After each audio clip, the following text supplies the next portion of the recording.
Hi everyone, welcome back to Canadian Finance Journey. My name is Bobby and today's video is in the net worth tracker for my family of 4. We are dual household income with 2 kids under 4. My daughter just turned 4 yesterday and my son is gonna turn 3 at the end of the month. So let's get right into it. So let's see. It's May. Net worth. How are you guys doing? I hope you guys are having an amazing time, weather, everything.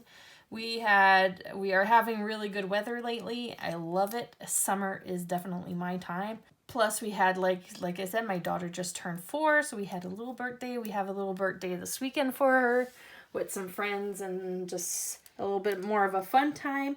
And then my son is going to turn 3 at the end of the month, so we have another birthday then. It gets a little busy in June. On top of my husband doing his graduation at the end of the month as well from college, so that's super exciting. So let's start with our assets. So I do this every month, so we do, if you are curious on what my other net worths were, I do it every month. Liabilities. There you go. So my first asset is my house. However, I do have a mortgage on it.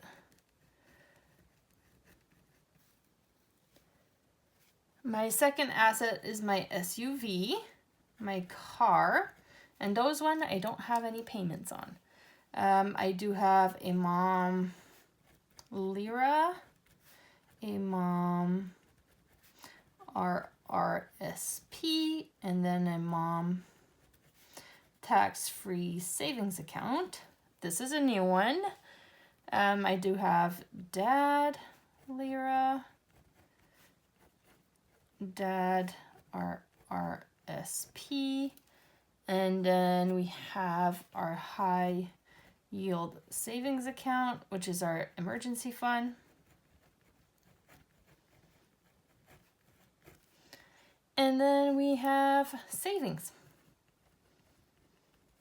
which this is just general savings, not technically savings as it is, but just it includes like my car emergency fund, and then I think I have $1,000 for pet emergency fund, and then I have some money for like bills and stuff, but it is in my savings account, so I do count that one as savings.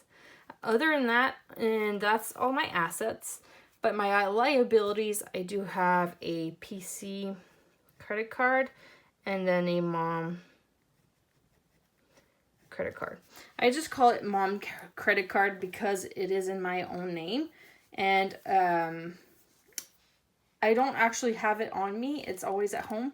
The only thing is that we use it for online purchases, so that's why I call it like that, so I can separate the two of them. But those are the only 2 credit cards that we do have. So that is the tally. So let's see. Our house is worth $280,000, but we do owe $234,025 on it. Our SUV is worth $8,100. Our car is worth $3,400. So we do have a Toyota Highlander 2013 for our SUV. It is a limited, so it's a little bit higher. And then our car is a 2010 Toyota Corolla. And that one, we're going to use it until it dies. So, but it is worth about $3,000.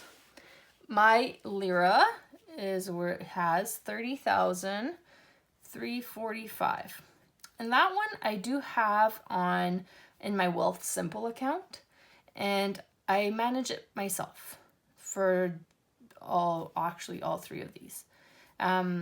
We do have in my Wealth Simple account, I do have my RRSP, my Lira, my tax-free savings account, and then our RESP, which is our registered savings account for our kids for their school, and that's also in my Wealth Simple as well.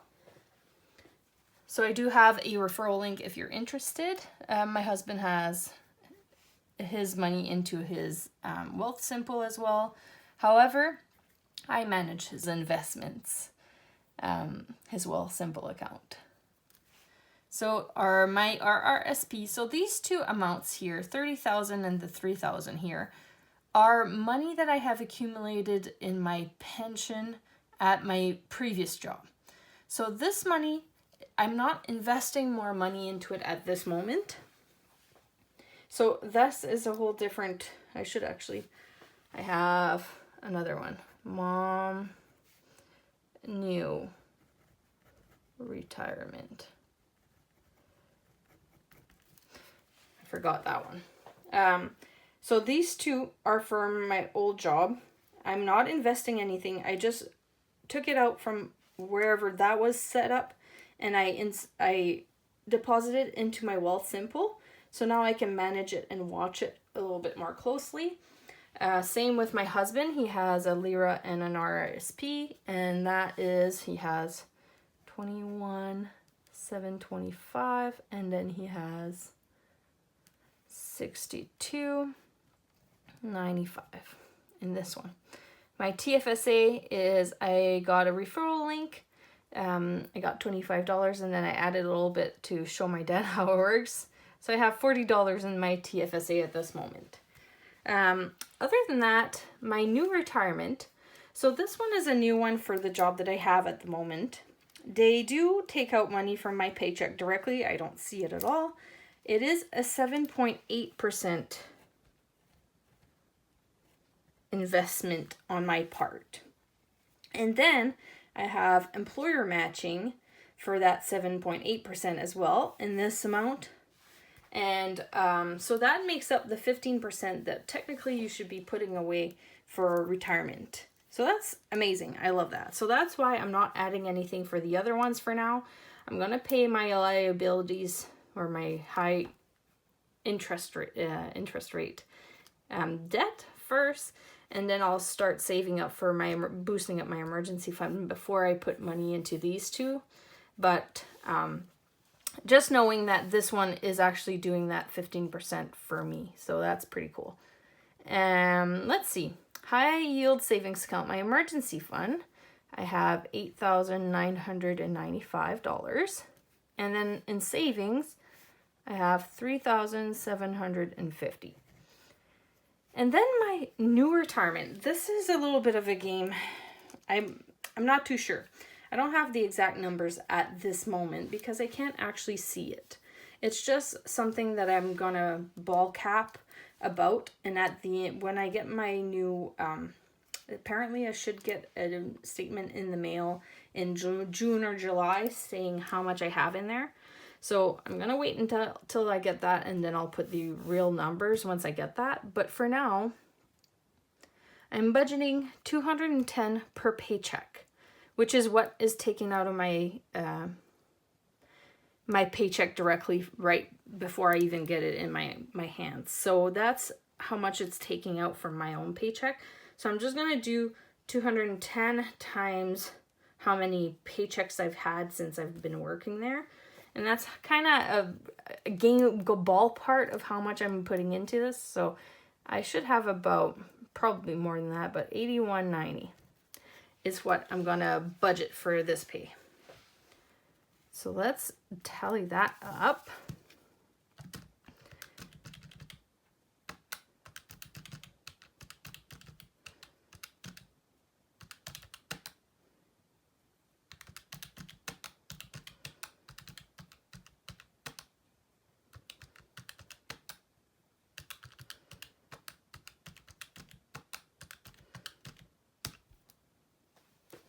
So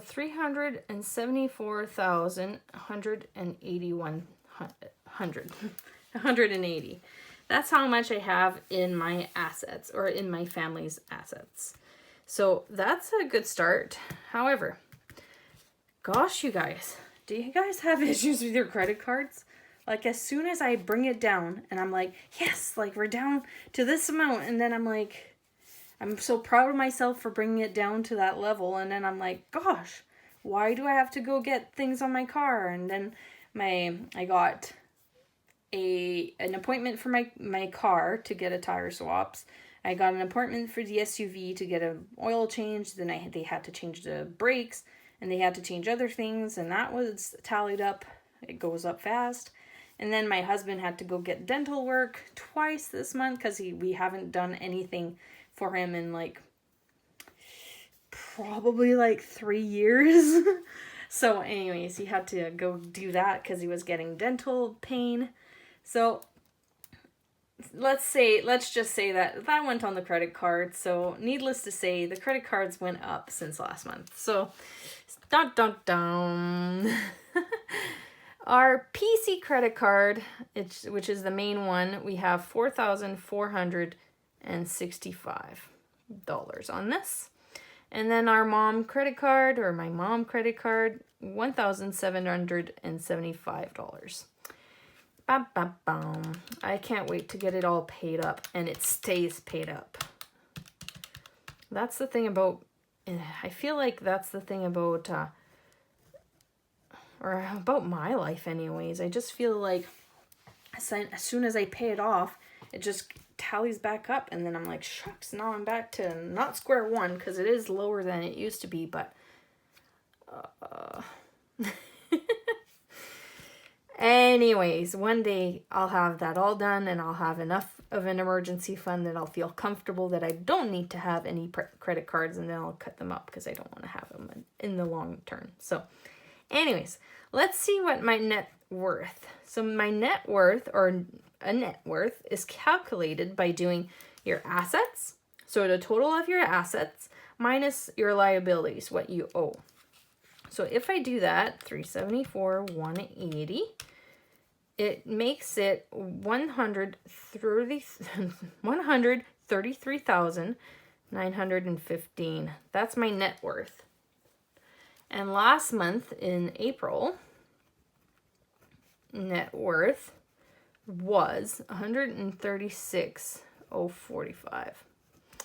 So it went down a little bit, but that's mostly because I have more credit card debt, unfortunately. I didn't actually check my credit score. So give me a second for that. I'll check my credit score so I can put it in here as well. There you go. Okay, so my credit score this month is 812. So I still have a good credit score, and technically it went down a little bit, and that's probably because I brought down PC credit card. The maximum of my PC credit card was at 13,000, and I brought it down to 8,000 just recently, so that took a little hit, and that's fine. And that just means that I use up more of my credit limit, and that takes a toll on your credit score, but I don't really care. I just want to bring it down to a point where I know that I'm not going to get too high. Like my Tangerine credit card, that mom credit card, that one's a $2,000 credit. So that's the unfortunate thing, because that makes it like really close to the credit limit, and that takes a toll on your credit score. But I just want to get to a point where I just don't have any credit card loan, and that's the ultimate goal. But I'm still pretty happy with what we have right now. That is still a pretty good start. My husband just started working. He just got his very first paycheck, you guys, as a plumber. He's so excited. Not as much as I was expecting, but it is something. It's a start. So I'm happy for that, because then he's out of school, and now we can have a little bit more of a stability in our income. So that's going to be exciting. So hopefully June goes a little bit better and so on, but I know that we do have a visit from my mother-in-law at the end of June, and we're going to go for a little trip around the province to show her around a little bit and enjoy some beach weather. Hopefully it'll be beach weather, and that will be taking out a bit of our discretionary expense. So hopefully I will be able to keep it under budget, or at least at a reasonable price. I still have to figure that out, and that's part of life. You just ride the waves, and eventually you start figuring out your expenses. You start figuring out how you budget things. You start finding the right things to do. And I feel like the more I budget, the easier that is to know. It's just, I am just starting out this new income, and I feel like I'm just starting out every time I get something new happening to my life. So it's just, we'll figure it out how this summer will go. Usually summers are a little bit more expensive for me, just because we try to do more things as a family. We go out, we do more things. So we'll see how it's going to go, but I'll try to budget for those and try to decrease our credit cards anyways. So anyway, I hope you guys are doing your net worth, and I hope you guys are tallying up all your real numbers. These are our real numbers, you guys. By the only way to get through it is by facing your numbers, honestly. The only way to better yourself is by facing your numbers. It's hard because it shows how you're failing. But I feel like I'm okay. Like I failed in this, but I'm winning in other parts. Like, I just feel like it's still, for what we have at the moment, I'm still pretty happy with what we have, even though we are overspending, and I do know that we are overspending. It's one of those things where I'm very much so inclined with my budget. My husband is, he knows about it, but he's not really keen on sacrificing as much as I am to try to get ahead. And that might be just like whatever our life situations at the moment. I appreciate you guys for watching. I do love it when you guys watch and leave me comments down below. I love seeing it. I love hearing that you guys are doing the same thing, or tracking your debt and income ratio, or your net worth, just like I am. I love hearing about that. So please give me a little comment down below. And other than that, I appreciate you guys for watching, and I hope you guys are having an amazing day. And we will see you in the next video. Bye, guys.